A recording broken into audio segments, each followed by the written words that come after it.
अगर मियाँ बीवी ये 5 आदतें अपना लें तो उनकी इज़्ज़तवाजी ज़िंदगी हमेशा खुशगवार रह सकती है।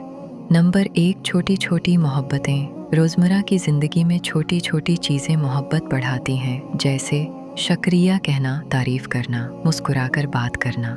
नंबर 2, एक दूसरे को वक्त देना। आजकल मसरूफ़ ज़िंदगी में सबसे अहम चीज़ क्वालिटी टाइम है। रोज़ाना कुछ वक्त सिर्फ एक दूसरे के लिए रखें।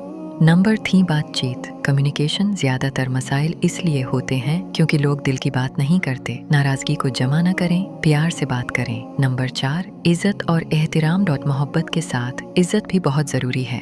एक दूसरे की बेइज्जती न करें, खास तौर पर दूसरों के सामने नहीं। नंबर 5, हैरान करना, सरप्राइज। कभी कभी छोटे सरप्राइज भी रिश्ता मजबूत करते हैं। अचानक तोहफा, पसंदीदा खाना, मोहब्बत भरा मैसेज। 6, जिस्मानी क़ुर्बत की अहमियत। उज़्दवाजी ज़िंदगी में जिस्मानी क़ुर्बत भी मोहब्बत बढ़ाती है। ये सिर्फ ख्वाहिश नहीं बल्कि मियाँ बीवी के दरमियान मोहब्बत और सुकून का ज़रिया भी है। 7, एक दूसरे की तारीफ़ करना। शौहर बीवी की और बीवी शौहर की तारीफ़ करे। ये दिल को खुश करता है और रिश्ता मजबूत बनाता है।